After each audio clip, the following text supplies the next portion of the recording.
Bonjour à tous et à tous à nouveau. Bienvenue dans ce Diplolab organisé par l'Institut Open Diplomatie en partenariat avec l'ambassade du Canada en France, qui s'inscrit dans une lignée de 5 Diplolabs, de 5 débats, dont celui-ci est le dernier.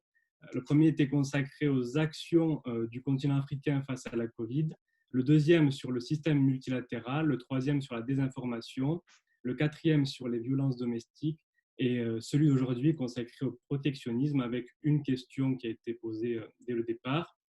Le protectionnisme sera-t-il le maître mot de la sortie de crise? Avant toute chose, je vais peut-être demander aux personnes qui n'interviennent pas de vouloir couper leur micro pour éviter tout bruit de fond et tous les bruits parasites durant la conversation. Euh, Par ailleurs, pour ceux qui souhaiteraient garder une trace de ces échanges, je vous demanderai cependant de ne pas enregistrer la vidéo. Vous la trouverez disponible sur le compte de l'Institut Open Diplomatie, sur le compte YouTube, entre autres. À présent, permettez-moi de vous présenter les 4 intervenants que nous avons aujourd'hui avec nous. Tout d'abord, M. Jean-Marc Fournier.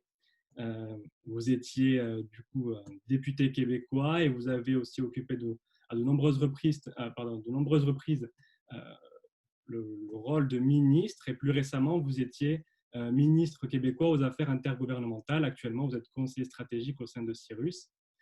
Madame Danielle Ordonez, vous êtes économiste, vous êtes chef économiste France chez Oxford Economics et fellow de l'Institut Open Diplomacy. Monsieur le député Michael Nogal, vous êtes donc député de la 4e circonscription de la Haute-Garonne et vice-président de la Commission des affaires économiques de l'Assemblée nationale. Et enfin, Madame Anaïs Boïgilis, vous êtes géographe, chercheuse à l'Institut français de géopolitique, consultante sur les questions industrielles, et vous êtes secrétaire de l'Institut Open Diplomacy. Me concernant, je m'appelle Ilyas Chari, je suis junior fellow de l'Institut Open Diplomacy et coprésident du groupe d'études sur la régulation économique, et je suis actuellement aussi doctorant en droit international économique, et c'est avec plaisir que je vais modérer aujourd'hui les débats, les échanges et ce diplôme-là. Une fois les présentations étant faites, je voudrais rappeler que le diplôme va durer 1h30. Dans un premier temps, une quarantaine de minutes sera consacrée à une discussion entre vous. Je vous poserai des questions durant ce moment-là, mais n'hésitez pas à revenir vers moi, me faire signe si vous souhaitez intervenir à nouveau ou répondre à l'un des intervenants. Puis le reste du temps sera dédié aux participants qui souhaiteraient poser des questions aux intervenants. Je vous invite dès le début de la conversation, de nos échanges, à intégrer les questions que vous voulez, la question que vous souhaitez poser, si vous souhaitez les poser à l'oral également, mais surtout si vous souhaitez poser une telle question à un intervenant, à plusieurs intervenants ou à tous les intervenants. Tout ceci étant précisé, je souhaiterais à présent céder la parole à son Excellence Isabelle Hudon, qui est ambassadrice du Canada en France et qui nous fait plaisir d'être là avec nous aujourd'hui. Madame l'ambassadrice, si vous le voulez bien. Merci beaucoup. Merci à tous ceux et celles qui ont accepté l'invitation pour ce lab. Nous sommes très fiers à l'ambassade de cette collaboration avec vous, Open Diplomacy. C'est le 5e d'une série de 5. Un virage numérique pour exercer notre mission de diplomatie, et je suis ravie de cette expérience. Très fière également de voir à l'écran et de retrouver Jean-Marc Fournier. Ça me fait vraiment plaisir de retrouver un compatriote à l'écran et de façon virtuelle, et les autres membres également du panel. Rapidement, lors du début du confinement et de cette crise, de cette pandémie, on a vu particulièrement en France un comportement s'installer, et celui du repli sur soi. On peut ce soir parler de protectionnisme au niveau de l'économie, mais je crois que ce comportement de repli sur soi, même si le premier ministre Édouard Philippe vient de nous annoncer une deuxième ronde de relâchement des paramètres du déconfinement, on entend beaucoup plus de bruit dans les rues, on entend la joie dans la rue, mais je pense que le comportement du repli sur soi risque de rester. au sein de certaines populations et de certaines économies. Et je pense qu'on est à risque en France de voir ce comportement s'installer, peut-être un peu moins au Canada, mais là, je vais laisser Jean-Marc commenter sur cet élément. Je veux nous rappeler que le commerce, et particulièrement au Canada, mais également pour la France, le commerce international est quand même assez pesant dans le PIB de nos deux pays. Ça contribue à plus d'un tiers du PIB.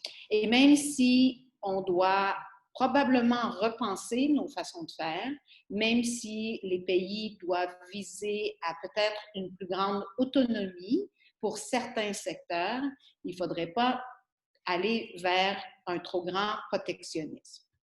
Donc, je souhaite ce soir que les débats soient riches, que les idées soient multiples et diversifiées et qu'on puisse réfléchir ensemble à comment nous pouvons probablement éviter que le comportement du repli sur soi domine à la sortie de cette crise. Alors, je nous souhaite de bons échanges et d'excellents débats. Merci beaucoup.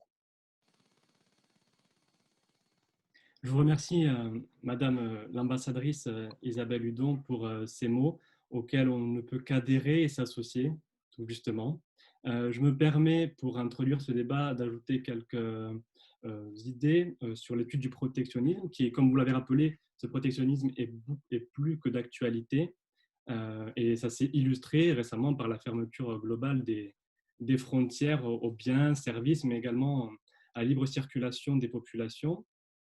Lors de cette crise, se sont également posées différentes questions, entre autres sur la disponibilité et sur l'accessibilité des fournitures, qu'elles soient médicales ou non. Mais les raisons de politique protectionniste sont diverses et peuvent également dépendre du secteur concerné, si on parle de commerce et d'économie.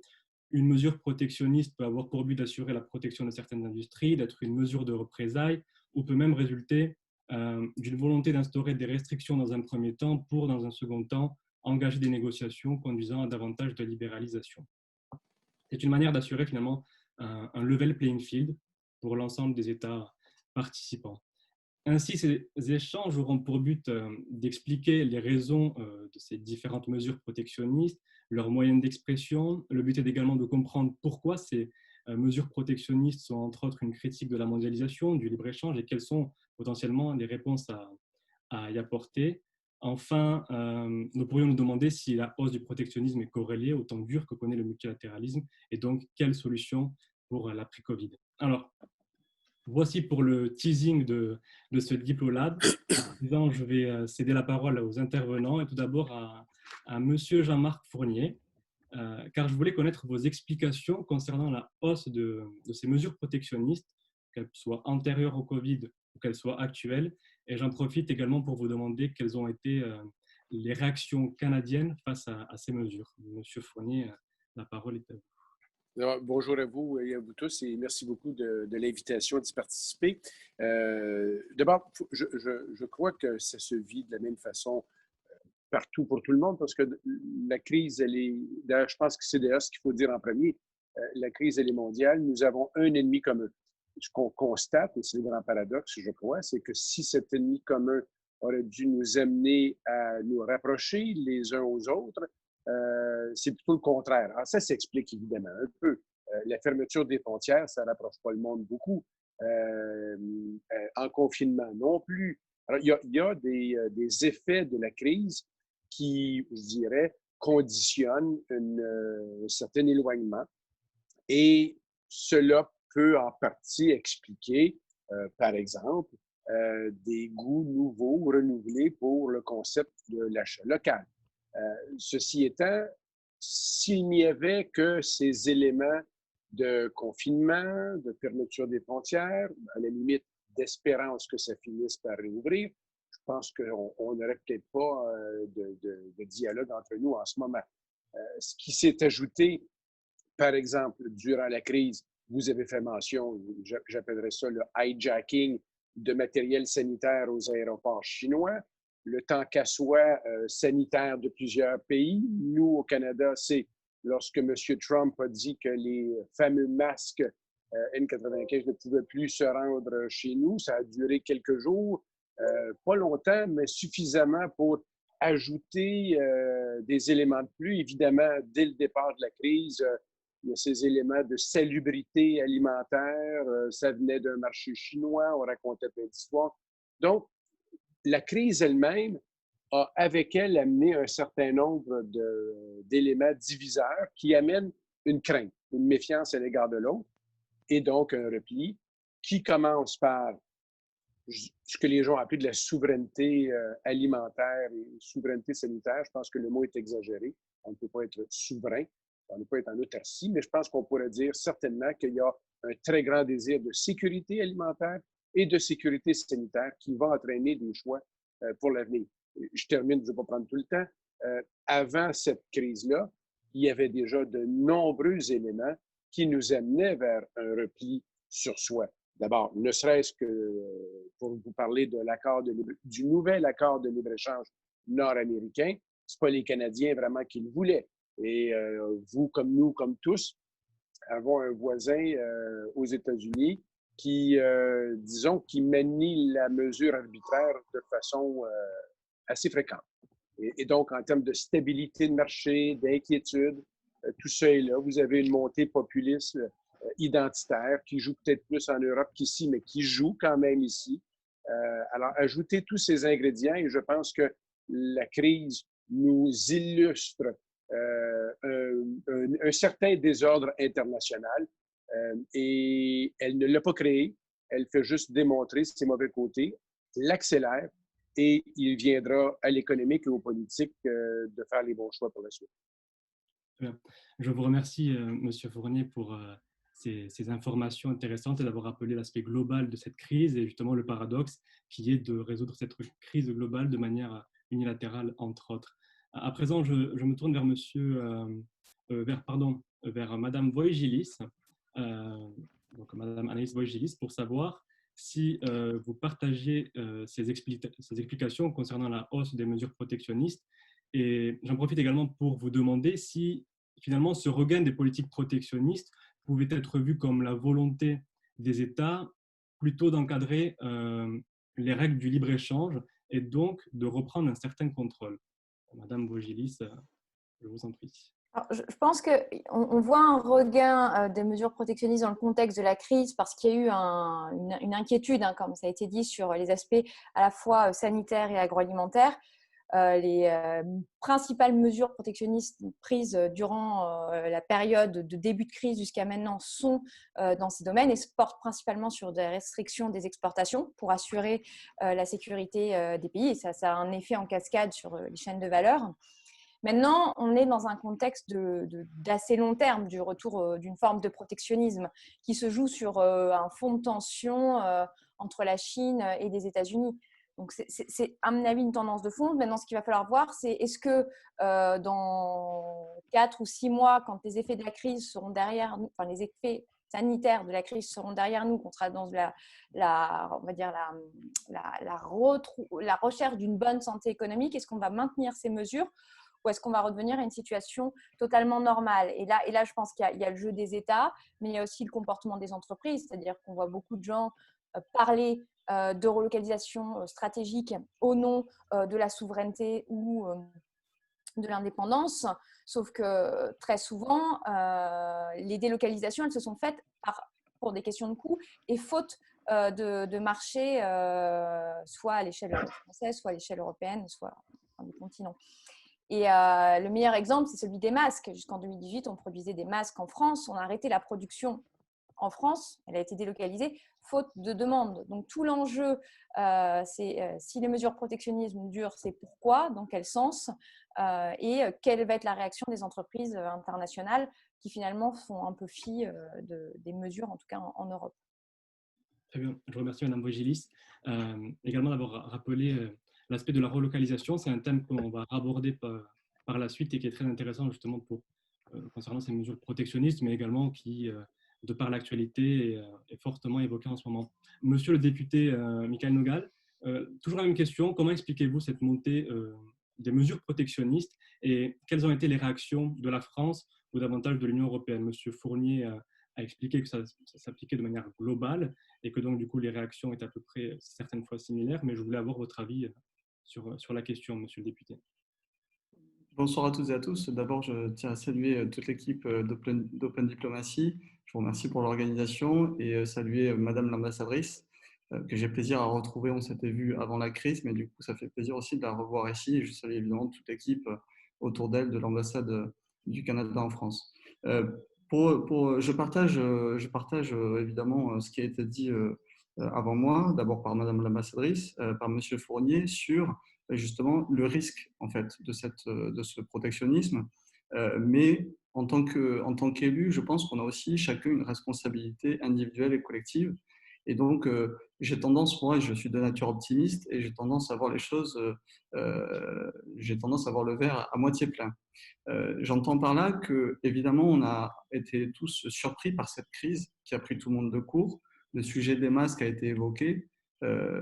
La France fait partie des pays en Europe qui ont pu répondre, j'allais dire, même si on fait des reproches à l'exécutif sur la gestion des masques, je tiens à rappeler que la France est un des seuls pays en Europe qui disposait au début de la crise de l'outil de production avec 4 entreprises historiques en France qui fabriquaient des masques, par exemple.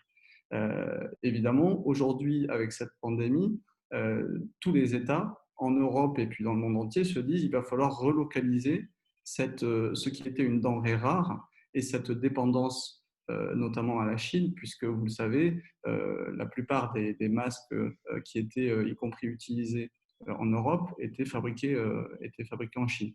Qu'il s'agisse de masques chirurgicaux ou de masques FFP2 qu'on dit encore plus protecteurs. Mais là où je vois moi une opportunité, et c'est des débats qu'on a eus au sein des différents parlements, au sein de l'Union européenne. Je pense par exemple au CETA, que moi évidemment j'ai soutenu en France. Je crois dans le libre-échange, je crois dans le multilatéralisme, qui sont pour moi des opportunités à la fois en termes économiques, en termes sociaux, de progrès pour tout le monde. Et donc en sortie de crise, j'allais dire, la sortie, elle sera d'autant plus facilitée que la croissance reviendra. Et donc, ce libre-échange peut être de nature aussi à favoriser la reprise et la relance dans plusieurs secteurs. La souveraineté alimentaire, évidemment, chaque pays y est vigilant. Mais ça a été dit avant moi, je pense que le mot de sécurité sanitaire, de sécurité alimentaire, correspond en effet mieux à la situation. Et c'est plus comme ça qu'on doit aborder la question. Je veux quand même, et pour ne pas être trop long, mais dire aussi des choses importantes qui se sont passées, notamment ces derniers jours et ces dernières semaines, avec, à l'échelle de l'Union européenne, cette solidarité, notamment en termes de mutualisation de la dette, avec des mécanismes et une solidarité jamais vue, qui vont permettre justement d'accompagner les États au cœur de cette crise, avec des secteurs économiques particulièrement sinistrés. Dans ces secteurs, je veux penser, et là je prends ma casquette de député de Haute-Garonne, député de Toulouse, à la filière aéronautique. Et quel meilleur exemple, j'allais dire, pour parler de l'économie au niveau européen que de parler d'Airbus. Aujourd'hui, évidemment, en tant que député, en tant qu'élu, je suis alerté, moi, par des entreprises, des TPE, des PME, des ETI, même des grands groupes qui sont en difficulté. Mais si je prends l'exemple d'Airbus, qui est un consortium européen, je pense aussi à l'Allemagne, avec les entreprises en Allemagne qui vivent exactement la même chose que ce que vivent les entreprises françaises. Et donc, je ne pense pas que ce soit par le repli qu'on aidera tout ce secteur, et je pense bien que c'est par la solidarité européenne que l'on parviendra à surmonter cette crise. Et je prendrai un autre exemple sur l'industrie, avec notamment le secteur automobile. Il y a des stratégies économiques différentes en France, en Allemagne et dans d'autres pays européens. Mais par exemple, il est aujourd'hui question de construire le consortium européen des batteries électriques, donc toujours aussi pour aller dans le sens d'une transition écologique beaucoup plus poussée. Et bien là encore, je pense que ce sont des opportunités pour ne pas justement tomber dans ce protectionnisme et faire adhérer l'ensemble des citoyens, parce qu'il s'agit de ça aujourd'hui, faire adhérer l'ensemble des citoyens à ce projet commun. Donc, pour ne pas être plus long et laisser la place aussi à l'échange, à mon sens, notre devoir à tous, et peut-être nous, les pouvoirs publics, les responsables politiques aussi, c'est d'incarner cette solidarité, ce multilatéralisme, et dire pour les citoyens en quoi il est bénéfique et en quoi, au contraire, il serait dommageable pour chacun et pour le collectif de sombrer, j'utilise le mot sombrer, dans le protectionnisme. Très bien, je vous remercie, monsieur le député. Comme vous l'avez rappelé, des thèmes très intéressants qui concernent l'importance des consortiums européens, finalement de jouer de nos atouts européens, mais également de la nécessité de renforcer ce multilatéralisme. Ce sont des questions que nous allons aborder par la suite et je vous remercie pour vos réponses. À présent, Madame Daniela Ordonez, vous pouvez revenir sur l'interrogation principale qui est relative à la hausse des mesures protectionnistes, répondre aux différents intervenants, mais je souhaitais également vous demander de quelle manière s'exprime ce protectionnisme actuel et si finalement les modes d'expression de ce protectionnisme actuel est différent de ce qu'on a connu précédemment. Merci, bonjour. D'abord, je voudrais reprendre quelques éléments qui ont déjà été abordés, mais peut-être en changeant un petit peu le point de vue. Déjà, oui, c'est vrai que cette crise du coronavirus nous a surpris tous et que des mesures protectionnistes pour limiter les exportations de biens sanitaires ou de biens alimentaires ont été imposées par beaucoup de pays, surtout ceux qui étaient touchés en premier lieu. Et ce qui a été assez étonnant, c'est de voir ces mesures protectionnistes, entre guillemets, s'imposer aussi entre pays de l'Union européenne, ce qui a été très surprenant. Ceci dit, j'appelle quand même à regarder les choses d'une façon un peu plus positive, c'est-à-dire que ceci a été corrigé, entre guillemets, assez rapidement par une solidarité européenne qui s'est exprimée rapidement, par une solidarité même internationale qui s'est exprimée assez rapidement. Bon, le problème des masques a été évoqué, mais dans l'état actuel, c'est-à-dire 2 mois après le début de la crise ou 3 mois après le début de la crise, si ce n'est par un manque de production ou un manque de capacité de production de masques, on ne peut pas dire qu'il y a un manque de masques ni en France ni partout dans le monde, c'est-à-dire un manque de masques parce que la production n'arrive pas à suivre, mais en tout cas, ces mesures protectionnistes ont été réduites et la Chine, en premier lieu, s'est mise à produire des masques pour les répartir ou les vendre, pas seulement à l'Europe, mais au reste du monde. Ce que je veux dire par là, c'est que ces mécanismes de commerce international, d'accords de libre-échange, d'accords commerciaux, d'échanges entre pays marchent et sont toujours là, malgré cette montée protectionniste qu'on voit depuis déjà plusieurs années, et pas seulement depuis la crise du Covid, ni depuis l'élection de Trump. Ce revirement vers des mesures plus protectionnistes des pays plus protectionnistes ont commencé bien avant ça, quelques années avant ça.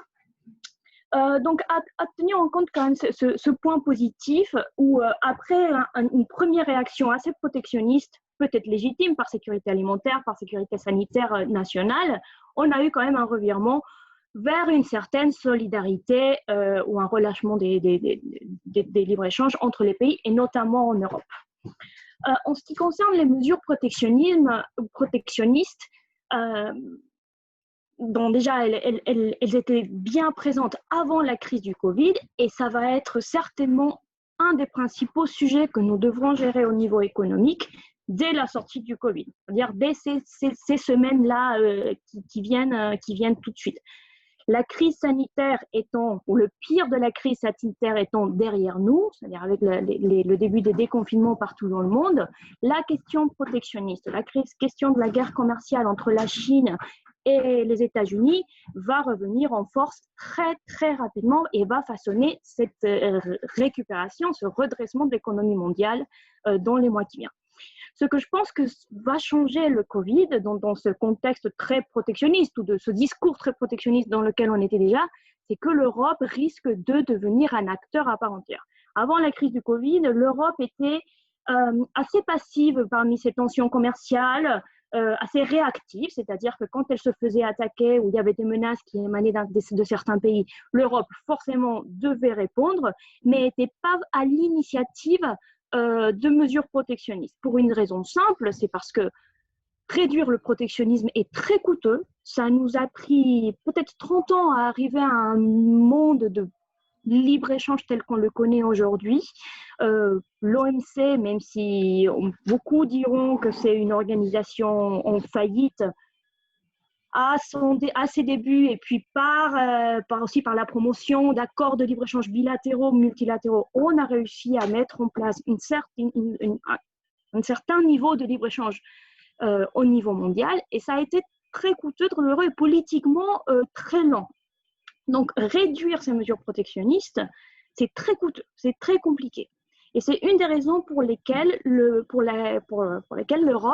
n'a pas rentré dans cette guerre commerciale. Parce que l'Europe, qui est, de mon point de vue, assez avant-gardiste, qui montre souvent la voie au monde, enfin voilà, c'est ce que je pense, a décidé de maintenir ses valeurs d'amitié internationale, de libre-échange et de règles de fair play entre le commerce international. Avec la crise du Covid, on a été drastiquement face à des problématiques qui émanent du commerce international, et notamment le fait qu'on ne produit pas assez de masques en Europe, qu'on est extrêmement dépendant de la Chine. Les premières déclarations de Bruno Le Maire sur la dépendance qu'on a au niveau des médicaments dans la Chine, pour les composants de médicaments en Chine, et qu'on n'était pas capable de produire assez de médicaments, que dans certains contextes, on pouvait avoir une pénurie de médicaments en France, qui est un des principaux producteurs mondiaux de médicaments, était assez surprenante et ahurissante. C'est-à-dire qu'on s'est rendu compte tout d'un coup, avec cette crise, la dépendance dans des secteurs stratégiques, après on peut discuter ce que c'est stratégique ou pas, la dépendance qu'on a dans le secteur stratégique vis-à-vis de l'étranger. Donc après cette crise, je pense que l'Europe va devenir un acteur de ces discussions, en tout cas protectionnistes, au détriment de voir un monde qui se referme de plus en plus. Très bien. Je vous remercie Madame Ordonez pour ces riches explications, et ces explications aussi qui nous amènent à discuter de notre deuxième temps de questions et d'échanges. Avant de passer à ce deuxième temps, je voulais savoir si parmi les intervenants, certains d'entre vous vouliez revenir sur un point précis ou répondre l'un à l'autre. Peut-être, si vous me permettez, peut-être juste un mot. Avant le début de cette séance, j'étais peut-être un peu moins positif que les versions des verres à moitié pleins que j'entends ici. Peut-être est-ce dû à la proximité que nous avons aux États-Unis, qui est notre premier marché, notre plus gros marché, évidemment, et qui, jour après jour, déstabilise les relations. Honnêtement, pour les investisseurs qui cherchent de la prévisibilité, de la stabilité, disons que notre marché, plus grand marché, ne nous offre pas vraiment ça en ce moment, ni avant la crise. Et donc, la crise arrivant, tout ça est exacerbé et ça amène, je crois, peut-être un peu moins de positivisme que j'entends. Le patronat, par exemple, qui a toujours été non seulement libre-échangiste, mais se portait à l'avant-scène pour supporter des ententes de libre-échange.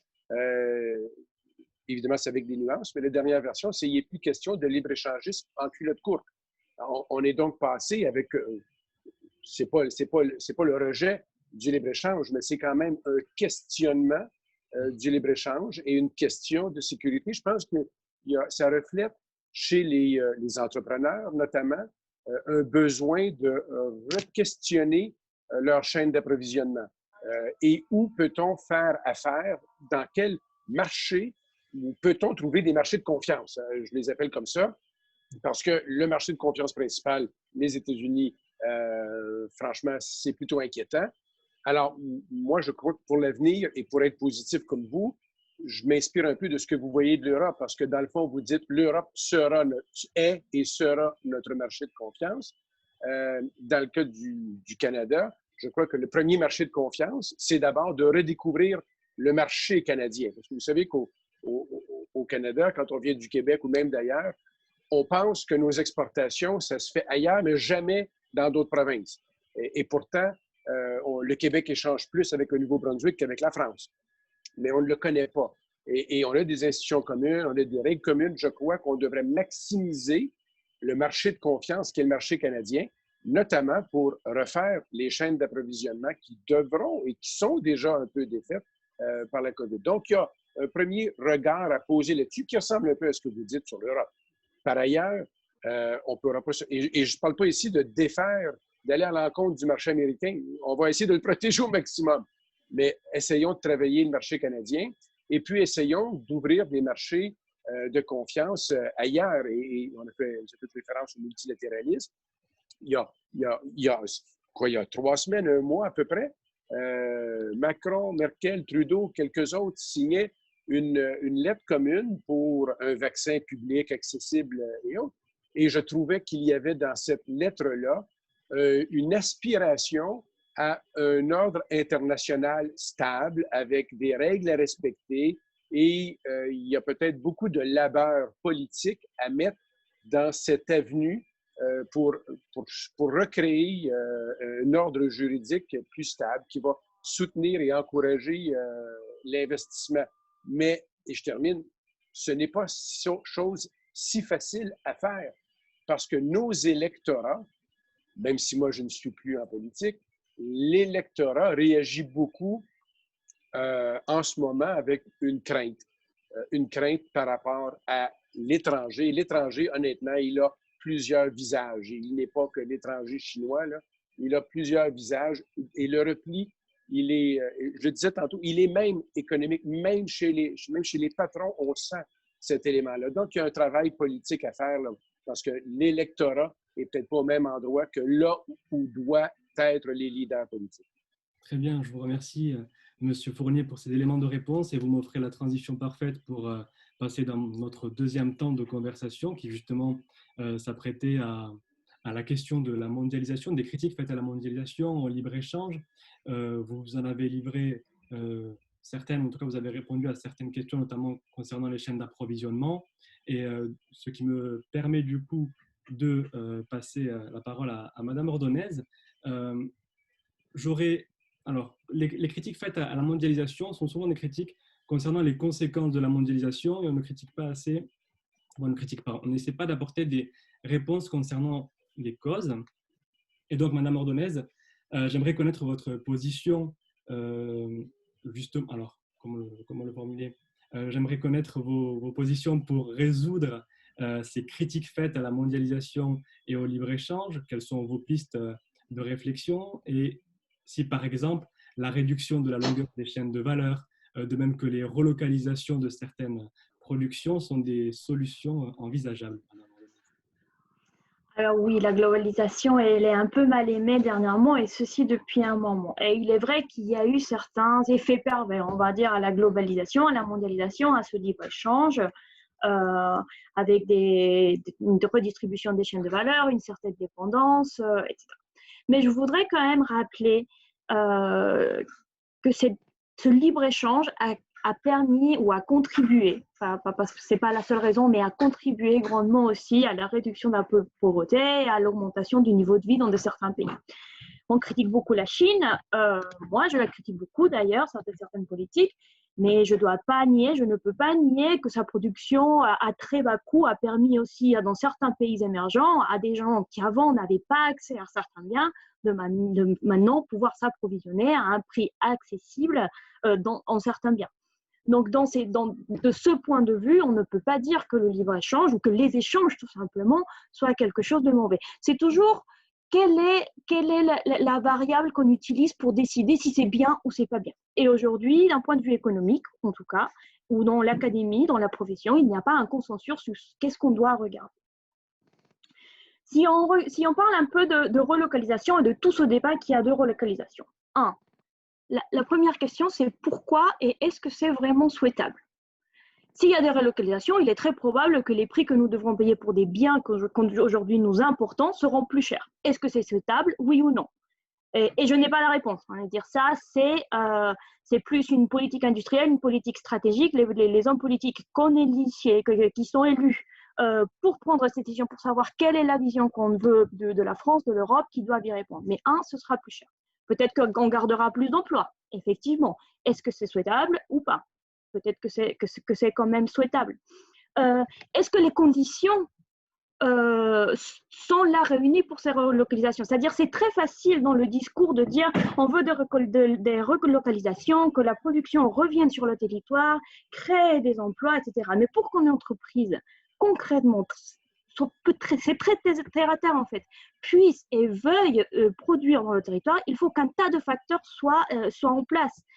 Déjà, il faut bien sûr qu'elle puisse opérer, qu'elle ait des coûts accessibles, qu'elle ait des compétences. Et je pense qu'en Europe et surtout en France, à cause de cette désindustrialisation, il y a un tas de compétences qui ont été perdues. On ne peut pas juste les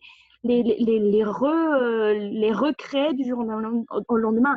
Réacquérir les compétences, ça prend du temps. Et puis, il y a un tas de facteurs qualitatifs d'environnement des affaires, de marché du travail, qui comptent énormément pour l'entreprise. Donc, l'idée de la relocalisation, si elle est forcée par une politique un peu trop interventionniste, j'ai peur qu'elle ne marchera pas, tout simplement parce qu'il y aura toujours mieux ailleurs dans ces indicateurs très terre à terre, enfin très concrets qu'on peut dire. Donc c'est plus une politique de long terme qui ne peut pas se faire du jour au lendemain, une politique qui a une vision, qui est stratégique, qui se fera dans longtemps et qui ne peut pas se faire autrement qu'avec l'Europe.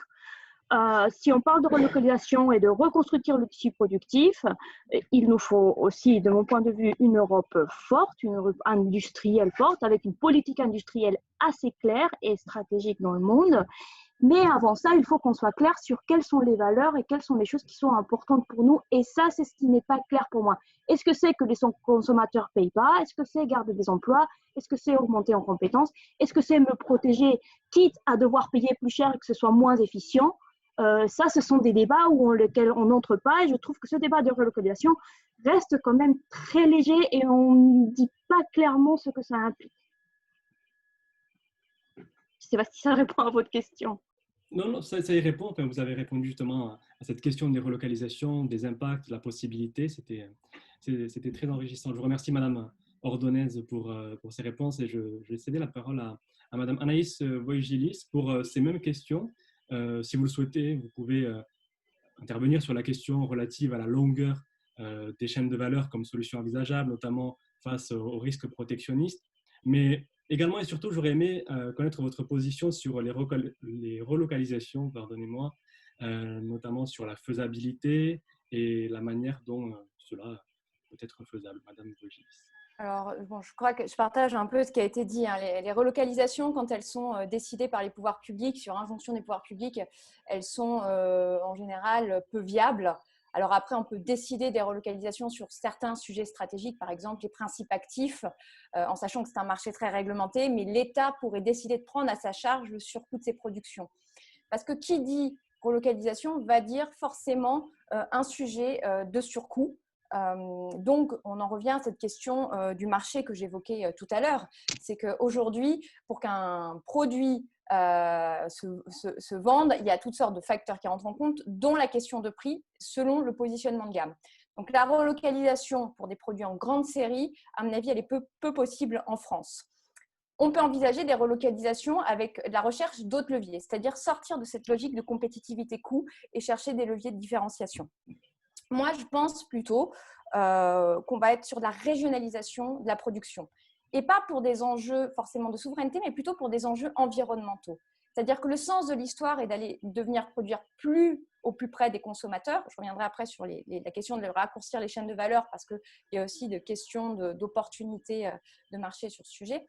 Mais un peu sur le modèle de l'automobile, parce qu'on peut envisager demain de venir taxer les coûts du transport comme il se doit, d'avoir des taxes sur le plan environnemental et de raisonner ça en termes de contraintes à l'échelle internationale. Et pas seulement de contraintes à l'échelle européenne vis-à-vis de ça, mais essayer d'en faire des règles qu'on met dans le commerce international. La relocalisation, elle se pose sur les sujets de compétences, comme le disait Daniela. On l'a vu, avant la crise, nos industriels peinaient à recruter parce qu'il y avait 3 facteurs de pénurie. Le premier, c'est que les carnets de commandes étaient à nouveau pleins, donc les industriels cherchaient à recruter. Le deuxième, c'est que la désindustrialisation a détruit beaucoup d'emplois et qu'on a aujourd'hui des métiers qui n'existent plus. Vous pouvez trouver plein de petits industriels qui ont essayé de remonter des filières. Je pense, par exemple, j'ai un exemple qui me vient en tête, c'est les jeans Dao. Ils ont voulu essayer de maîtriser toute la chaîne de valeur de production du jean. Ils n'ont pas trouvé des compétences parce que certaines compétences ne se font plus en France puisqu'on a délocalisé cette chaîne de valeur. Même cas pour les montres routines qui ont voulu recréer la chaîne de valeur de la production horlogère en France. Ils n'ont pas trouvé toutes les compétences. entendu, ils ont réussi à trouver ces compétences en Suisse. On n'est pas du tout sur le même schéma. Mais on voit bien que le sujet de la compétence est criant. Et troisième sujet de pénurie de compétences, c'est le fait qu'on est sur une modernisation croissante des sites avec un des leviers de la renaissance de l'industrie française, c'est d'automatiser nos sites pour abaisser la part du coût de la main-d'œuvre dans le prix final du produit. Mais donc, sous-entendre des sites plus automatisés avec tout un système d'algorithmie. Or, les compétences en data science, data analyst, etc., ne se trouvent pas souvent là où sont les usines. Donc, on a ces facteurs de pénurie.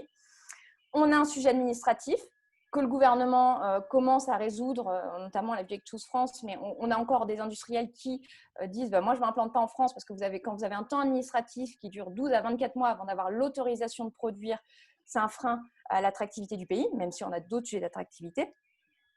Et voilà, c'est un peu sur ces trucs. Donc, moi, je pense qu'avant de parler de relocalisation, même s'il faut avoir ce débat, on pourrait miser sur les technologies d'avenir. Qu'est-ce qui va assurer l'indépendance du pays demain? Quelles sont les technologies qui vont faire notre force? On a parlé au début de la question des véhicules électriques avec l'Airbus des batteries. Bien entendu, on pourrait miser sur les véhicules électriques. On peut miser sur tout ce qui va être biotechnologie. Biotechnologie, c'est 20% de la recherche dans le domaine de la chimie aujourd'hui. C'est majoritairement produit en Europe, donc il faut essayer de trouver les moyens de ne pas rentrer dans le cercle vicieux des délocalisations. Mais là-dedans, je dirais qu'il faut qu'on ait une approche systémique à l'échelle française ou à l'échelle européenne, parce que qui dit production de véhicules électriques dit un élément central, production de batteries en Europe, parce que ça représente entre 8 et 10 000 euros dans le coût global d'un véhicule électrique. Sauf que là se pose une question de dépendance. En 2023, on va être capable de produire ces batteries en France. Mais on n'a pas la production de lithium. C'est 20 kg de lithium environ dans une batterie électrique. Donc, c'est pour ça qu'il faut avoir ce raisonnement global. Quel marché on sert? Quelles composantes on a besoin? Et comment on assure notre indépendance sur toute cette chaîne? Et donc, bien entendu, on va aller sur un raccourcissement des chaînes de valeur, plutôt une diversification pour limiter les risques et faire en sorte que les supply chains amortissent mieux le choc. Très bien, je vous remercie Madame Voegelis pour toutes ces précisions très très intéressantes.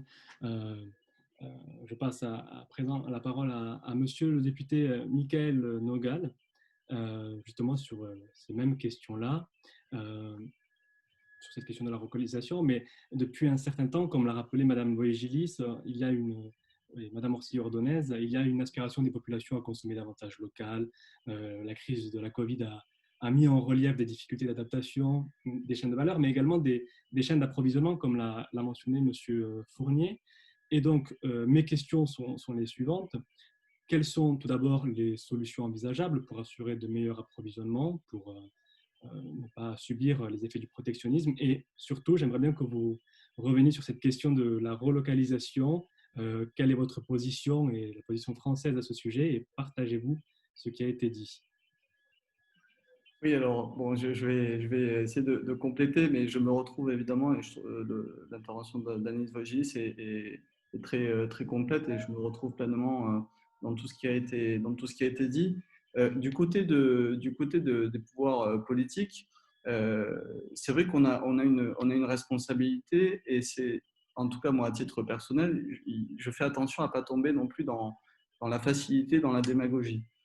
En temps de crise, on parlait tout à l'heure des masques, et c'est vrai, tout le monde s'est dit, on va relocaliser cette activité. Est-ce que c'est pertinent dans 2 ans, quand les stocks seront reconstitués, d'avoir des sites de production dans chaque pays dans le monde? La question peut se poser.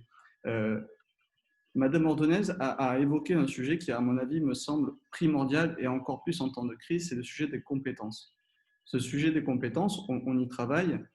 Par exemple, sur un sujet très français, mais la question de l'apprentissage, de la voie professionnelle, c'était des choses qui, jusqu'à présent, étaient trop peu, à mon sens, encouragées par les pouvoirs publics.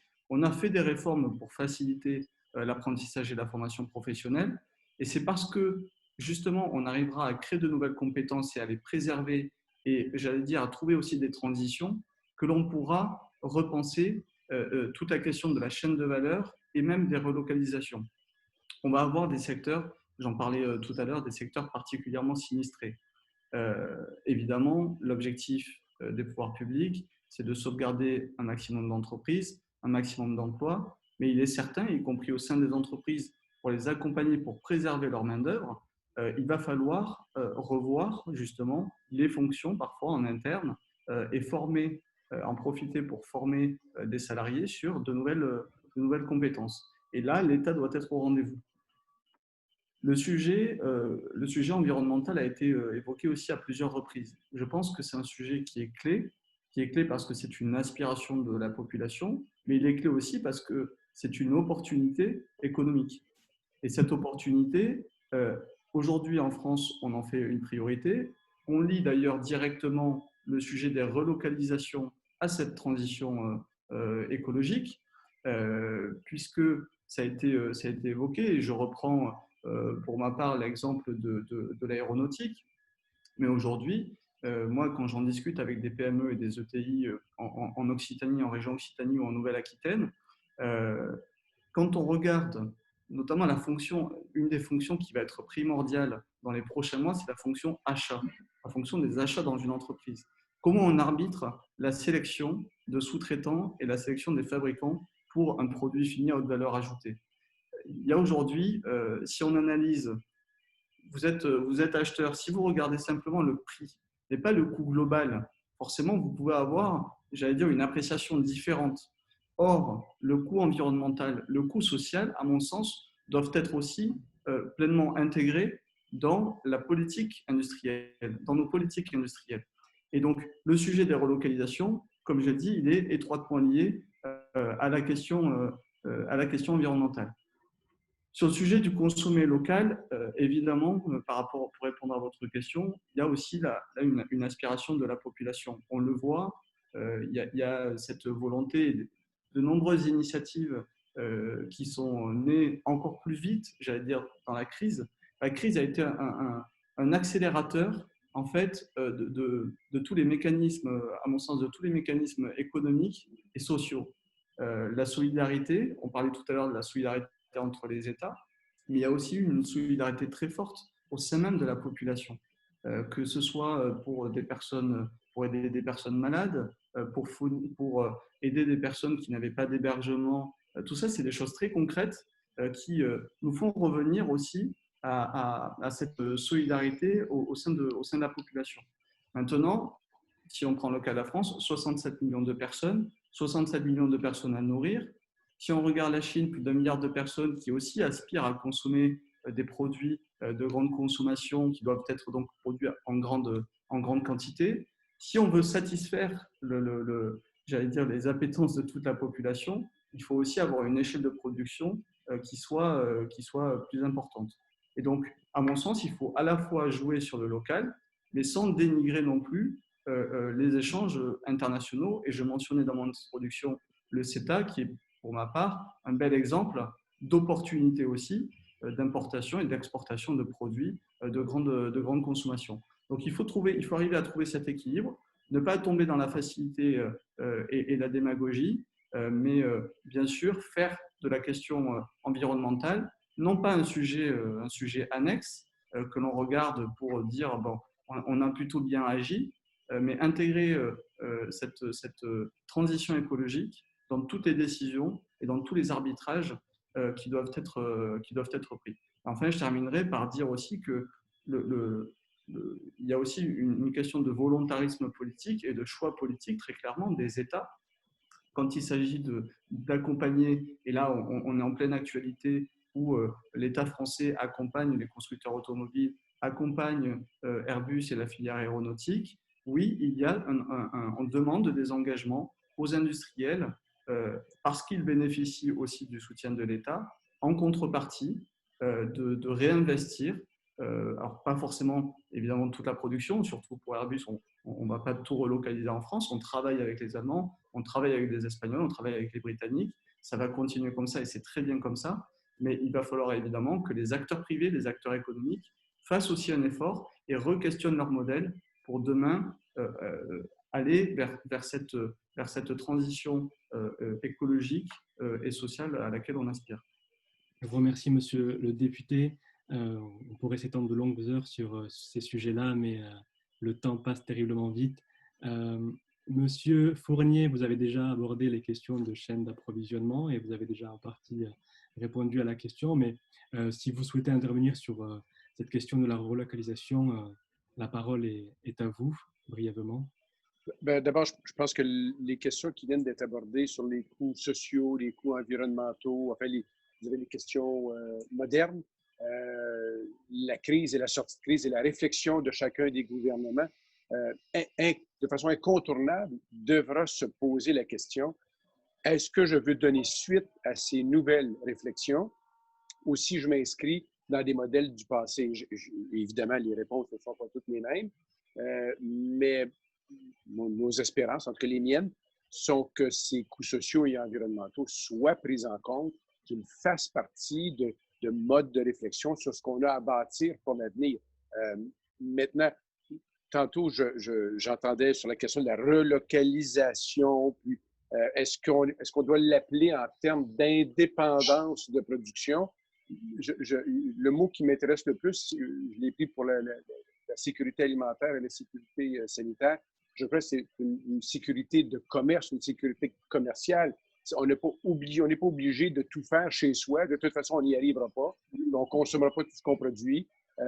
Mais est-ce qu'on peut recréer de nouvelles alliances hors territoire national, pas juste une indépendance en territoire national? Je comprends que parfois, on peut aussi le nommer en termes européens, mais au-delà même de l'Europe, est-ce qu'on peut recréer une sécurité commerciale où il y a des règles qui sont inconnues et une fois qu'elles sont connues, elles sont respectées et elles ne font pas l'objet d'un tarif arbitraire qui tombe un lundi pour se défaire le mercredi, puis on finit par plus savoir quand on est investisseur si ça vaut la peine d'y aller et toutes les questions qui vont avec. Alors, le défi que nous avons présentement, c'est que même chez parce que nous, on peut le regarder de façon très en hauteur, cérébrale, mais il y a des investisseurs, il y a des gens d'affaires en ce moment qui eux-mêmes vivent le repli, c'est-à-dire qu'ils le sentent et qu'ils presque le désirent. Je ne suis pas sûr qu'ils veulent un repli national, en territoire national. Ils veulent le retour à une règle connue. Et en ce moment, ce qu'on voit le plus, je vais amener une autre notion de la crise actuellement, c'est la présence télévisuelle quotidienne de l'État qui gère tout, qui fait tout, qui a pris la place de l'économique, du tourisme, de la culture. L'État est partout. Chez nous, l'État, c'est à 13h, la conférence de presse du Premier ministre du Québec, puis à 11h, c'est la conférence de presse du Premier ministre du Canada, et c'est à tous les jours. Et c'est tellement vrai que maintenant, on parle de nationaliser les CHSLD, on parle de renationaliser Air Canada. Je veux dire, honnêtement, on n'était pas là depuis quand même 40 ans, qu'on n'était plus dans l'État à tout faire. Là, il y a cette remontée-là qui se fait, et je crois que les gens d'affaires, l'économie a besoin de sécuriser ses marchés, autant ses marchés d'exportation que d'approvisionnement. Et elle se pose des questions là-dessus. Est-ce qu'elle va trouver la paix en territoire national seulement? Je ne pense que si elle le trouve, elle ne trouvera pas la prospérité, en tout cas. Mais peut-être qu'elle va trouver la paix quelques mois, mais pas de prospérité à long terme. Alors donc, il faut que l'État et les États et les leaders sortent un peu de simplement « on va tout refaire chez nous, puis on va se faire plaisir entre nous ». Il faut qu'ils soient capables d'offrir la sécurité commerciale aussi aux entreprises, parce que de toute façon, si on parle des entreprises, on parle des employés de ces entreprises-là, puis on parle des consommateurs des produits de ces entreprises-là, on parle de la société. Là. Alors, je crois que peu importe la longueur de la chaîne, l'important, c'est qu'elle soit sécurisée.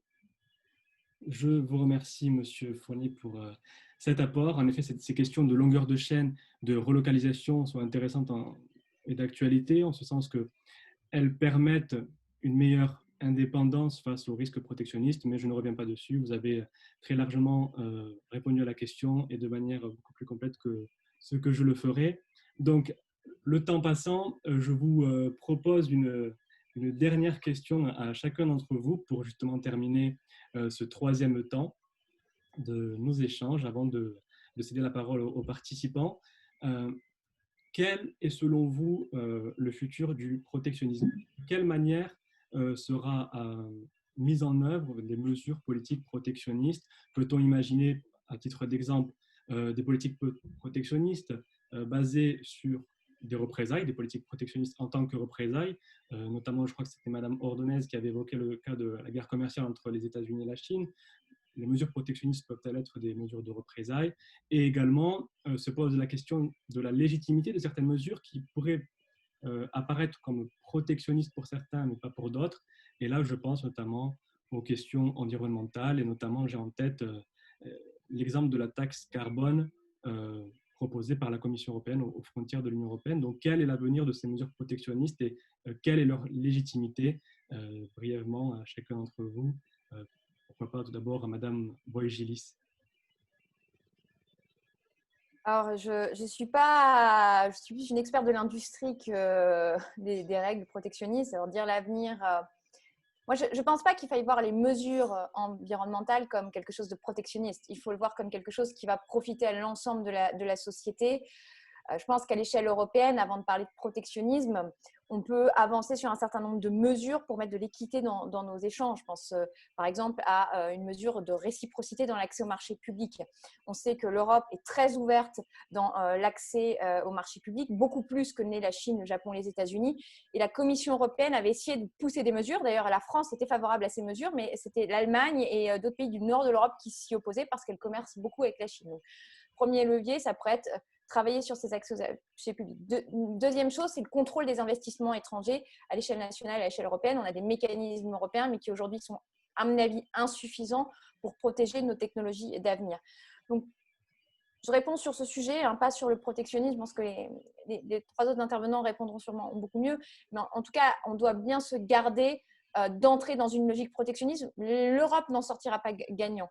Par contre, l'Europe peut penser à des mesures qui la préservent. Il y a aussi des taxes anti-dumping qui ont été mises en place par la Commission européenne pour préserver l'industrie du cycle en Europe. Alors, c'est une industrie d'assemblage, pas une industrie de production, mais en tout cas, aujourd'hui, on assemble des vélos en Europe, ce qui n'est plus le cas aux États-Unis ou presque plus le cas. Donc, voilà, on doit penser des mesures qui préservent nos industries, mais qui ne sont pas des mesures protectionnistes, qui sont juste pour introduire de la réciprocité dans les échanges internationaux et donc vraiment créer une troisième voie européenne entre une Chine qui va vouloir inonder sûrement l'Europe de ses produits, notamment véhicules électriques, avec le groupe BYD qui va en vendre en Norvège, et les États-Unis qui vont être tentés de se replier sur eux. On a une carte à jouer à l'échelle européenne, à l'échelle nationale, mais surtout à l'échelle européenne. Je vous remercie Madame Boy-Gillis et je ne peux qu'adhérer à tout ce qui a été dit, notamment sur la notion de réciprocité dans les marchés publics. Brièvement, je cède la parole à Madame Ordonez sur ces mêmes questions-là. Il y a un tas de façons de faire du protectionnisme. La première, c'est mettre des barrières, l'autre, c'est faire des quotas. Ça, c'est assez clair à identifier. Après, on a aussi des mesures sanitaires, phytosanitaires qui peuvent être considérées comme protectionnistes par un ou pas par d'autres, que parfois sont utilisées plus comme des mesures protectionnistes, plus que comme des mesures sanitaires. Enfin, en termes de créativité pour des mesures protectionnistes, on a de quoi faire. Ceci dit, je reprends l'expression que vous avez évoquée de dire il y a certaines mesures protectionnistes qui peuvent être légitimes, mais qui peuvent être justifiées pour un, mais pas pour d'autres, notamment concernant l'environnement.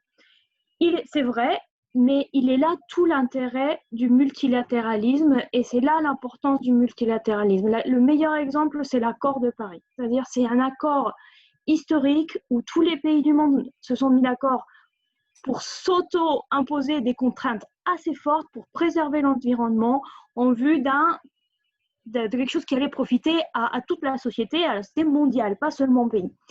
Puis, on a les principaux acteurs qui commencent à se retirer de l'accord. Donc, pour moi, le protectionnisme va de pair avec cette perte de vitesse du multilatéralisme et cette augmentation aussi du populisme. Et c'est extrêmement dangereux, surtout pour des sujets globaux tels que l'environnement. Parce que l'Europe peut se refermer sur elle, peut décider de mettre en place des mécanismes pour préserver l'environnement qui seront efficaces, qui sont nécessaires. Si le reste du monde ne suit pas, les conséquences pour la planète, elles seront là. Donc, les trois axes, protectionnisme, perte du multilatéralisme et augmentation du populisme vont de pair.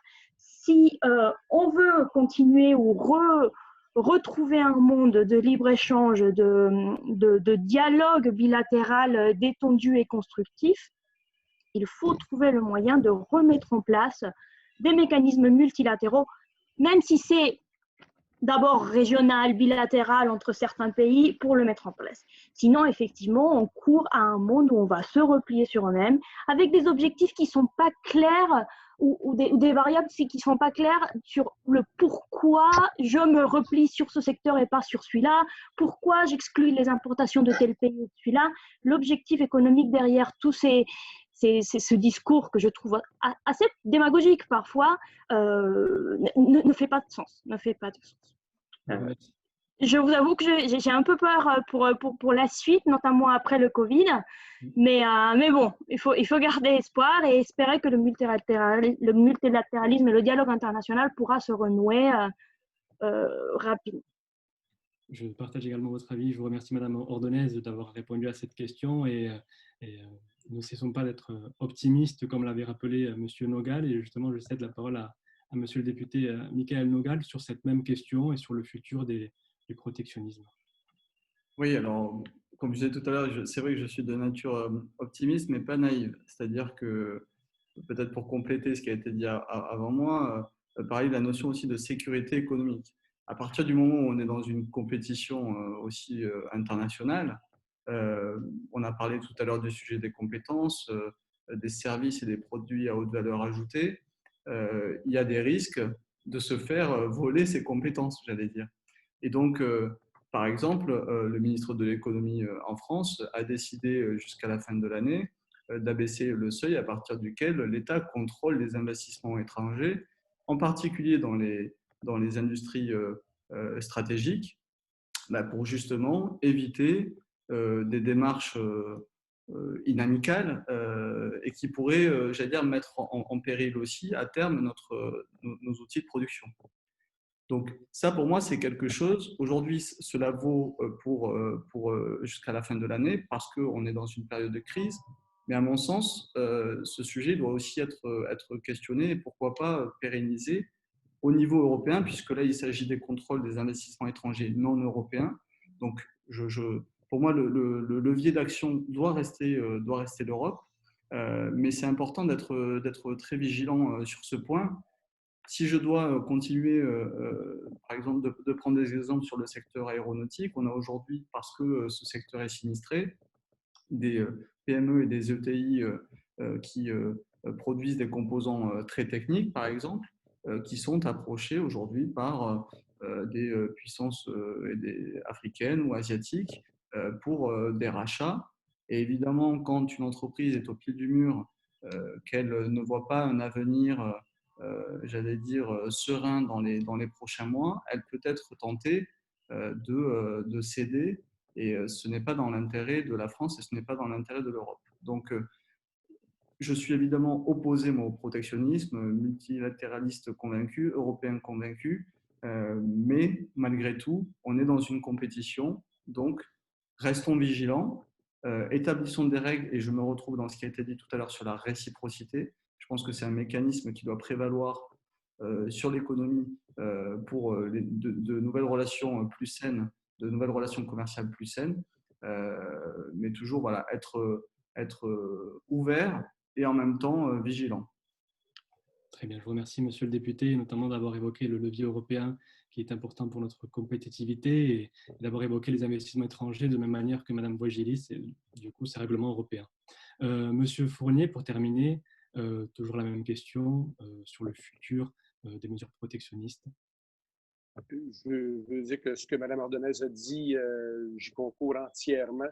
Je crois que non seulement il faut, tant qu'à moi, réinventer un nouvel ordre international, appelons-le multilatéralisme, peu importe le nom qu'on voudrait donner, mais je crois qu'il y a en ce moment, il y a un certain désordre international.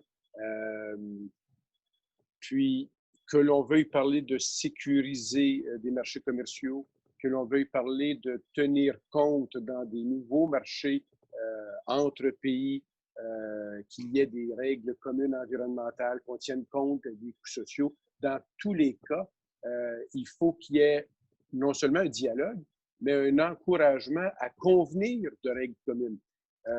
Je partage avec vous, c'est peut-être pour ça que vous m'avez invité, je vous en remercie, mais je partage avec vous le souhait qu'il y ait un ordre international qui fonctionne, qu'on doit s'élever au-delà de l'ordre national parce qu'on a une identité nationale, mais on a aussi dans notre identité d'autres appartenances, dont celle à la communauté humaine. Et donc, on est porté et ouvert à des alliances. Mais je pense qu'on ne peut pas mettre de côté que dans le courant actuel et avant la crise, il existait, il y a un populisme identitaire qui ne va pas dans la même direction. Et donc, chez les leaders politiques qui ont à créer ces sécurités commerciales ou de tenir compte des enjeux environnementaux ou sociaux, ils vont faire face à une partie, tout au moins, de leur électorat qui ne souhaite peut-être pas aller dans cette direction. Et donc, la crise, à mon avis, nous donne l'occasion même si les gouvernements travaillent fort en ce moment, à une pause sur une réflexion forcée sur comment on va s'y prendre pour la suite. Et on est à un carrefour, en fait. On est chanceux. Parce que là, on a une occasion de se poser la question, comment on veut faire l'avenir? Je crois que le politique doit offrir à l'économique des voies d'alliance pour tenir compte des nouveaux enjeux. Je ne suis pas certain que nous avons tous les leaders politiques qui ont l'énergie ou la capacité d'affronter un courant de leur électorat qui va les ramener au repli. Mais la question, à mon avis, elle est là. Est-ce que des grands leaders vont décider de faire d'un programme politique affirmé, convaincu, plaidé, essayer de dire à la population, nous sommes une nation, dans votre cas, vous faites partie de l'Europe, on fait partie du Canada, bon, très bien, je parle comme Québécois. Une fois qu'on a dit ça, on fait aussi partie de la communauté humaine. Et le progrès économique, et le progrès social, et le progrès environnemental dépend des liens qu'on fait avec le reste du monde. Mais franchement, ce n'est pas le discours dominant chez l'élite politique actuellement. Je vous remercie, M. Fournier, pour ces éléments de réponse. Je vous remercie à tous les quatre. Je vous propose à présent de passer dans notre grande deuxième partie de ces échanges-là. Des questions ont été posées par certains participants que je vous soumets. Vous pouvez également ouvrir l'onglet « Converser » que vous trouverez en bas de votre page pour pouvoir les relire si vous le souhaitez. Alors, si vous y avez accès, tout d'abord, je commence par une question d'Aurélien Angot, tout d'abord qui vous remercie pour ces interventions. Et la première question est la suivante. Déployant la nouvelle route de la soie, la Chine n'aurait-elle pas intérêt à atténuer les tensions, méfiance envers elle, mais aussi envers les échanges internationaux en général? Alors, c'est une question qui est posée à l'ensemble de vous quatre. Je propose peut-être à Madame Ordonez de commencer si elle le veut bien. Oui, mais je pense qu'on est en train, effectivement, la Chine a tout intérêt à apaiser le discours anxiogène ou de méfiance qu'il y a déjà envers elle avant la crise et surtout depuis la crise du Covid qui s'est accélérée. Mais ceci est plus vrai dans les pays avancés qui sont un peu exclus de cette route de la soie parce que les pays émergents qui sont inclus dans les routes de la soie peuvent être très méfiants vis-à-vis de la Chine. Mais cette intégration dans les chaînes de valeur ou dans les chaînes de distribution chinoises, pour beaucoup des pays émergents qui sont pauvres et que surtout après le coronavirus vont se retrouver dans une situation économique très compliquée, c'est économiquement plutôt bien. Donc, de ce point de vue, je ne pense pas que c'est dans les routes de la soie que ce discours de méfiance est plus challenging pour la Chine. C'est plutôt dans la place que la Chine veut avoir sur la scène internationale, comme un peu un hégémon bis de l'économie mondiale, dans le multilatéralisme. Donc, c'est plus une question très politique et diplomatique, plus qu'économique. Économiquement, les routes de la soie vont bénéficier à tous les pays qui sont mis dedans. Et d'ailleurs, l'Europe même a levé sa voix en disant comment ça se fait que l'Europe n'est pas plus incluse dans ces routes de la soie, dans ce projet. Parce que c'est une sorte d'intégration de chaînes de valeur et de distribution que si ça marche, bien sûr, ça va profiter énormément à la Chine, mais ça va amener aussi beaucoup de production et de richesse dans la valeur. Donc oui, la Chine a intérêt, bien sûr, à diminuer ce discours de méfiance et elle essaye de le faire. Mais c'est un peu décorrélé aux avantages économiques que la Chine peut offrir à certains pays, notamment émergents, qui, peu importe le discours de méfiance ou pas, vont prendre et accepter ces avantages économiques que ce géant chinois est en train de leur offrir. Je vous remercie, Madame Ordonez, pour cette réponse complète. Est-ce que l'un d'entre vous souhaite revenir sur cette question ou nous pouvons passer à la suivante? Passons à la suivante. Du coup, deuxième question, toujours de M. Aurélien Angot, qui s'interrogeait. Alors, je lis la question. Le protectionnisme voulu et partiel, par exemple, qui concernerait l'agroalimentaire, certains pays ne risqueraient-ils de se voir forcés à une spécialisation accrue en vue d'un multilatéralisme réduit en largeur, mais augmenté en profondeur? Et donc, exemple, pays exportateurs de pétrole délaissant l'export d'une production industrielle substituable par ailleurs. Donc, je ne vais pas forcément désigner une personne qui veut bien se lancer. Peut-être. Je peux le faire. En économie, c'est ce qu'on va appeler les avantages comparatifs et les avantages relatifs. C'est-à-dire que dans un libre-échange total, les pays vont automatiquement se spécialiser dans leurs avantages comparatifs, c'est-à-dire les biens qui savent mieux construire et moins cher. Et du coup, c'est l'intérêt du libre-échange, cette spécialisation qui permet à tout le monde d'acheter moins cher, quelque part, de produire plus et d'acheter moins cher.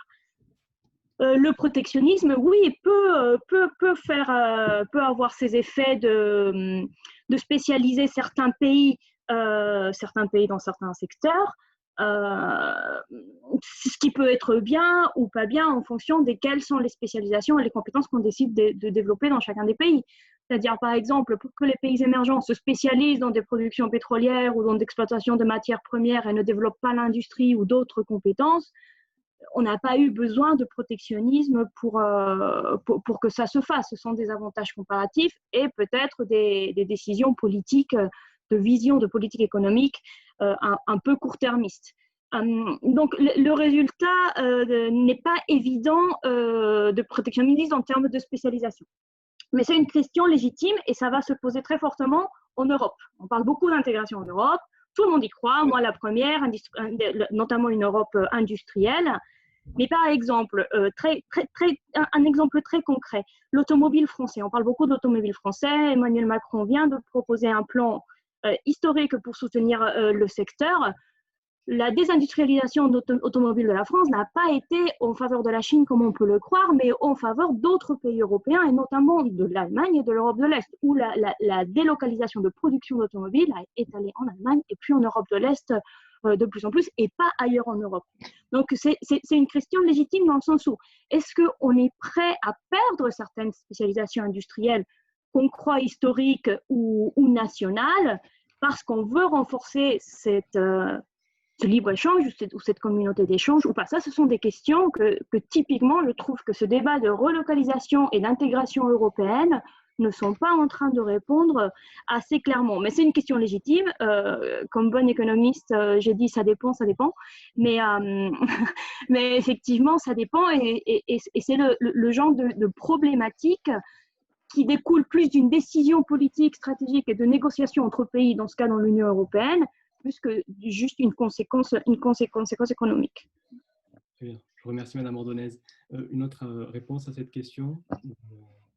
Peut-être juste pour ajouter, parce que ce que Mme Ordonez vient de dire, c'est que ça dépend de la réponse politique, mais dans tous les cas, qu'il y ait des échanges sur le libre-échange, des discussions sur le libre-échange, ou qu'on décide de ne pas le faire parce qu'on veut protéger son marché interne, dans tous les cas, il doit y avoir d'abord une certaine idéologie politique qui est portée d'abord, une conviction qui a un gain social plus large, par exemple, par l'ouverture des frontières et des marchés que de la fermeture. Il doit d'abord y avoir ça, qui va porter ensuite la force de conviction pour accepter des pertes. Parce que tu ne peux pas rentrer dans une discussion comme cela et dire, moi, je vais tout gagner, puis lui, l'autre, il va tout perdre.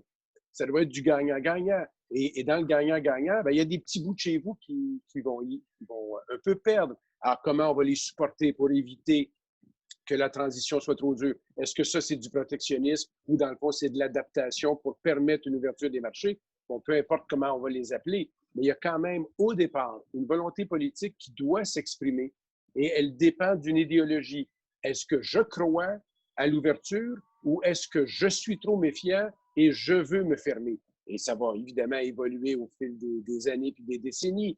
En ce moment, je crois que la crise vient ajouter une couche de protectionnisme à un mouvement qui était déjà un mouvement de repli, qui était, l'inquiétude chez certains commerçants et deux, le populisme identitaire. Tout ça joué ensemble. Est-ce qu'au sortir, je pense bien qu'on nous tous, nous le voulons, mais est-ce que ça va arriver? Est-ce qu'on va être en mesure de se réapproprier une idéologie d'ouverture aux autres, de confiance aux autres et d'acceptation que le gain commun peut entraîner une perte partielle, qu'elle sera compensée, elle sera soutenue, mais il faut accepter qu'on ne peut pas tout gagner, parce que gagner le bien public, ça veut dire parfois des concessions individuelles ou particulières. Très bien. Je vous remercie pour ces apports, Monsieur Fournier. Concernant la troisième question qui a été posée, donc sur notamment le concept ou la notion de repli sur soi, le multilatéralisme sera-t-il étatique ou régional? Notons que parallèlement au populisme prônant le protectionnisme, les accords multilatéraux, les accords commerciaux bilatéraux ou multilatéraux se multiplient. Ce sont des thèmes que nous avons évoqués au fur et à mesure de notre conversation, mais peut-être sur cette question-là, Madame Voigelis ou Monsieur le député Michael Mogal, ou Madame Ordonez ou Monsieur Fournier, naturellement, sans aucun. Ouais, je veux bien intervenir.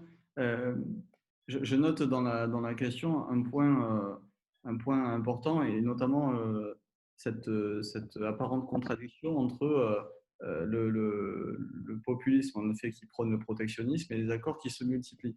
En réalité, si je prends l'exemple du CETA et avec évidemment un regard amical vis-à-vis de nos amis canadiens, moi, en tant que député, je vais vous dire ce qui s'est passé. Au moment où on a dû le voter, on a reçu des chaînes de mails.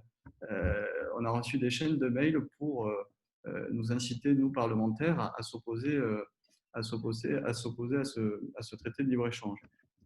En réalité, ces accords commerciaux, et moi c'est toujours un discours que j'ai tenu et j'essaie de m'appliquer ce que je vais vous dire à moi-même, c'est qu'il faut les incarner.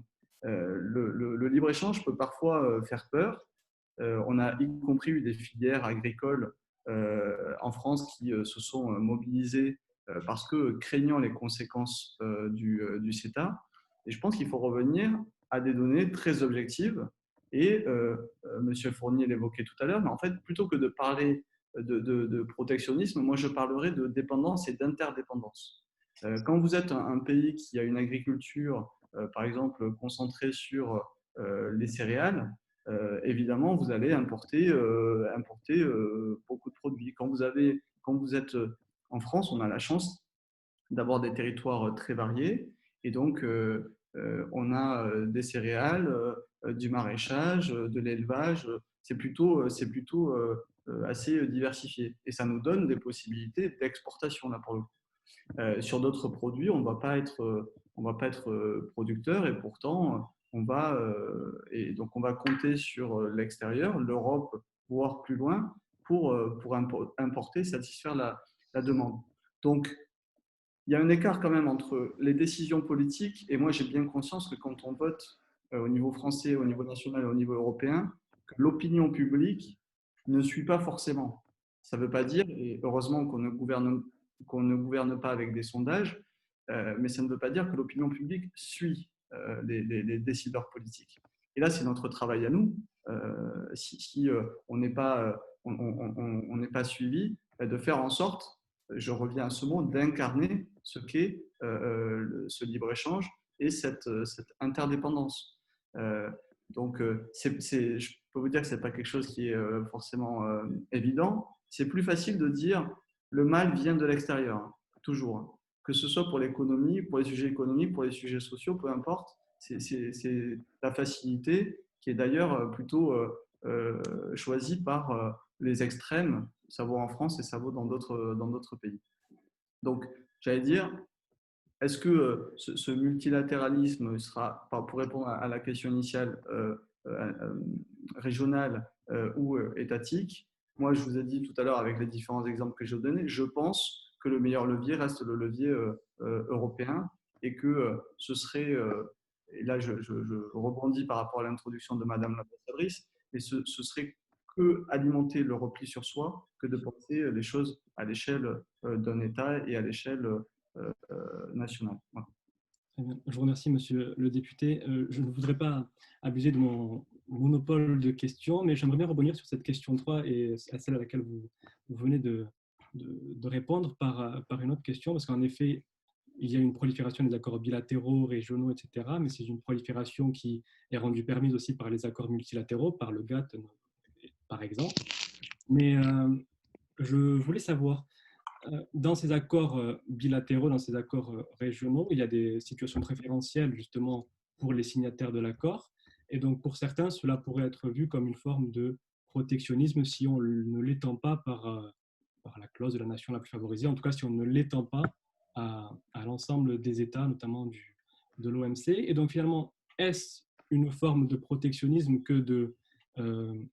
finalement que de créer des situations préférentielles, ou est-ce tout simplement une réduction des échanges à un moment donné, mais pour permettre une meilleure libéralisation par la suite? Une question que je pose d'une manière générale.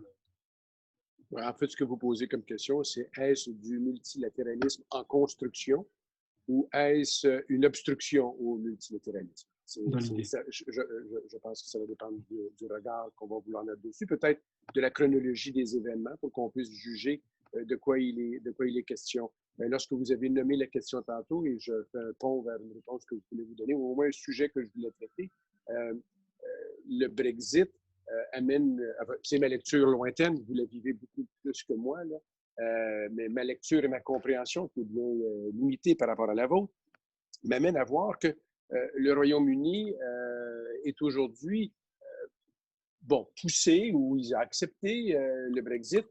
Probablement pas, je vais le dire comme je le pense, pour des raisons économiques, probablement plus pour des raisons identitaires. Et ils se retrouvent avec l'obligation maintenant de rebondir sur un éventuel accord avec les États-Unis, donc de mettre la plupart de ces œufs dans ce panier, et que je crois qu'aujourd'hui, autant quand on parle de l'Europe, mais même l'Europe a besoin et devrait envisager plus largement par la suite son ouverture, je crois qu'on a avantage de ne justement pas mettre tous ces œufs dans le même panier, surtout si le panier ouvre de temps en temps une trappe et peut nous faire tomber. Et les États-Unis ne sont pas en ce moment l'allié le plus sécurisant. Alors, je crois que pour le Royaume-Uni, il y a une perte, tant qu'à moi, des moyens qu'il se donne pour sa relance économique et qu'il aurait avantage à souhaiter d'avoir un peu plus de partenaires que simplement un seul. Mais je comprends bien qu'il a décidé d'en laisser plusieurs. Alors, peut-être que je n'ai pas tout compris ce qu'il voulait faire, mais je pense qu'ils sont un peu en danger. Pour revenir à votre question, il peut parfois être possible d'avoir des ouvertures partielles avec des ententes régionales. On pourrait peut-être les voir comme étant une contradiction avec un cadre beaucoup plus large, mais s'il est un pas donné pour permettre notamment aux populations d'accepter cette ouverture, c'est peut-être une voie de passage obligée pour une ouverture plus générale. Alors, je ne suis pas nécessairement contre. Très bien, je vous remercie, Monsieur Fournier. Sur cette question 3, avant de passer à la 4e question, Madame Wojdilis, Madame Ordonez, voulez-vous ajouter des éléments de réponse ou nous pouvons passer à la question 4? Peut-être juste un élément, c'est qu'on parle, donc la question c'était sur les populismes. Les partis nationalistes ont tendance à préférer les accords bilatéraux aux accords multilatéraux. On voit par exemple avec la Hongrie, on voit avec plein de cas. Voilà, c'est leur manière de raisonner et sur une action plutôt bilatérale que multilatérale, et c'est peut-être bien de l'avoir en tête quand on voit l'ampleur qu'ils prennent dans certains pays. Très bien, je vous remercie, Madame Bogilis. Du coup, je passe à la quatrième question que je lis. Par ailleurs, le numérique étant global par essence, nous voyons se développer de grands acteurs en Chine ou en Russie. Pensez-vous qu'il est possible que nous assistions à une fragmentation de l'Internet, notamment pour des raisons juridiques, en plus des tensions commerciales? Souhaitez-vous C'est sûr qu'au moins, il y a des craintes. Ça, c'est le minimum qu'on peut se dire. Il y a des craintes énormes qui se vivent là-dessus. Juste pour voir avec le 5G, la grande difficulté que ça provoque ici au Canada. D'ailleurs, on parlait, si on fait le lien avec la crise actuelle, qui venait exacerber ça, il y a des sondages qui ont démontré que maintenant, 4 Canadiens sur 5 ne veulent pas de Huawei et qui viennent se mêler de ça. Alors, c'est au-delà de l'analyse objective de l'économiste et du scientifique, c'est dans l'analyse populaire qui va amener les gouvernements à dire là, il y a une menace. Alors, comment ça va se développer? Disons que je pense que pour les prochaines années, il va y avoir de telles craintes que les ouvertures ne seront pas très grandes. Je vous remercie, Monsieur Fournier, pour ces réponses apportées. Si vous ne souhaitez plus apporter ou enfin, revenir sur un point particulier ou apporter d'autres éléments de réponse aux questions des participants, je vous propose de clore cette conversation, ces échanges. Et avant de céder la parole à Monsieur Thomas Friand, je voudrais vous remercier, Monsieur le député Michael Nogal, Monsieur Jean-Marc Fournier, Madame Danielle Ordonez et Madame Anaïs Boigilis pour votre participation et pour les intéressants propos qui nous ont été présentés. J'en profite également pour souligner que Madame Boigilis, Anaïs Boigilis, vous avez écrit un livre qui s'intitule L'Union européenne à l'épreuve des nationalismes et qui, je pense, va bientôt sortir en format papier, s'il n'est pas déjà sorti.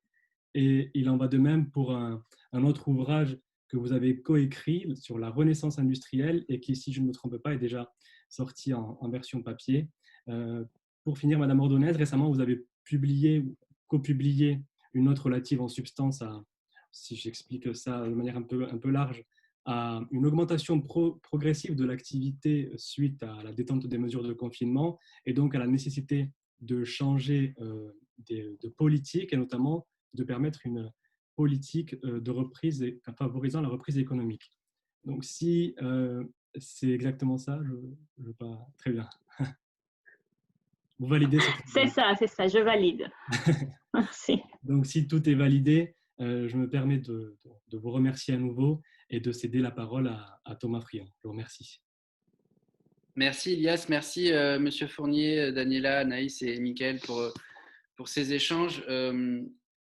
Je ne vais pas être long parce qu'il est déjà tard et les échanges ont été extrêmement denses, donc je ne vais pas assommer nos participants d'un dernier coup de massue. Simplement, un clin d'œil à Mickaël qui, avant d'être député, était un membre d'Open Diplo et on peut en être fier de voir que les graines de l'association poussent partout. Et peut-être conclure cet échange en disant que la perspective franco-canadienne sur le sujet est importante parce que, comme ça a été dit, il y a quelques caractéristiques politiques qu'on a en commun et qu'on peut cultiver de part et d'autre de l'Atlantique. Privilégier la clairvoyance à la paranoïa sur ce sujet-là du protectionnisme. On a parfois tendance à vouloir en faire trop parce que c'est à la mode de vouloir relocaliser, alors qu'il faut plutôt subtilement rééquilibrer les termes de l'échange pour progressivement pouvoir bénéficier de l'ensemble de la modification des chaînes de valeur. C'est ce que Anaïs nous disait tout à l'heure sur le fait de nous interroger sans trop de hâte à la question avons-nous les capacités de relocaliser. Aux côtés de la clairvoyance, il y a quand même un peu cette notion de stratégie, je pense. Les débats sont relativement agités sur ces questions-là. Ça pose la question du rôle de la puissance publique dans la capacité à projeter l'économie et ses filières sur le temps long, dans la logique d'un investissement qui est soutenu, qui est soutenu aussi par l'investissement public. Il semble que les tendances à la mutualisation des dettes européennes soit ancrée dans cette logique, avec sans doute une ambition plus précise sur les fameuses technologies clés sur lesquelles il faut chercher à relocaliser en premier. C'est toute la question qui a été soulevée à nouveau. Et dernier point, pensée collective. Alors les Canadiens sont extrêmement forts pour, à l'échelle fédérale, articuler les ambitions de chacune des provinces. En Europe, on a un peu plus de mal à avoir une ambition collective qu'une ambition nationale. En tout cas, ça commence à se développer. Et il faut le saluer, surtout pour à la naissance de cette stratégie industrielle européenne qui a été annoncée hier et qui n'est pas qu'une feuille de route, qui est une planche à billets à proprement parler. Ça change toute la donne. Je mentionne ces 3 caractéristiques, clairvoyance, stratégie et collectif, parce qu'il me semble qu'on a abordé le sujet du protectionnisme et puis on a finalement assez facilement dérivé vers la question du populisme. Ça fait toute la différence. Il y a un nexus extrêmement fort entre protectionnisme, isolationnisme, nationalisme, populisme. Tout ça, c'est une vision du monde qui est toute particulière, qui a sa rationalité, qui a aussi son histoire politique en tant que telle. Si on a une vision multilatérale des choses et donc universaliste, on se situe partiellement ou totalement aux antipodes de cette question. Mais il ne faut pas non plus totalement jeter le bébé avec l'eau du bain en exfiltrant du débat toutes les attentes démocratiques qui pèsent très fort. Et je crois que l'erreur majeure que les multilatéralistes pourraient commettre en attaquant ce débat, ça serait de considérer que le libre-échange, parce qu'il est bon macroéconomiquement, a résolu tous les défis. Au contraire, il faut l'incarner, c'est ce que Michael Nogal disait tout à l'heure, il faut en préciser les bénéfices quotidiens à long terme. Et ça impose l'impératif démocratique de répondre quotidiennement aux questions que se posent ceux qui préfèrent voir dans les frontières qu'au-delà des frontières. J'en arrête là. Je voulais faire cette petite conclusion aussi pour signaler la fin de ce cycle dédié aux réflexions du Covid qu'on a conduite avec l'ambassade du Canada. Non pas que la pandémie soit terminée, ça serait bien trop facile. Peut-être que la coïncidence avec le déconfinement phase 2 en France est heureuse. Il est fort à parier que nos collaborations avec l'ambassade du Canada, qui durent depuis maintenant 3 ans, vont se poursuivre sous cette forme ou sous une autre. En tout cas, on vous donnera rendez-vous pour ça très bientôt. Et avant même que l'invitation ne vous parvienne, vous aurez l'occasion, pour ceux qui le souhaitent, demain, de prendre part à un autre Diplolab pour analyser et comprendre les tenants et les aboutissants du plan de relance que la Commission a annoncé hier. 750 milliards qui dépasse l'ambition franco-allemande annoncée 10 jours plus tôt de 500 milliards. On va essayer de comprendre comment ça fonctionne, qu'est-ce que ça implique pour la cohésion européenne, et ça sera, à n'en pas douter, un prolongement très, très poussé des échanges que vous avez eus ce soir, grâce à la modération d'Ilias, que je remercie chaleureusement. C'était sa première modération et je crois que c'était très réussi. Bravo, Ilias. Et Monsieur Fournier, Monsieur Nogal, Madame Ordenez et Madame Voigelis. Merci à tous. Excellente soirée. Je vous remets entre les mains d'Ilias qui a une dernière tâche à accomplir avec une petite photo. Exactement. Donc, du coup, je pense que c'est je pense que c'est Marie Sixte qui va prendre une photo ou capture d'écran. Donc, je cède la parole à Marie Sixte. C'est ça, Marie Sixte? Exactement. Je m'y colle. Donc, du coup, je m'y colle. La seule chose étant, évidemment, que tout le monde puisse bien sourire, le cas échéant. Je préfère prévenir plutôt que de faire une capture d'écran en cours de route. Donc, je compte jusqu'à 3. 1, 2,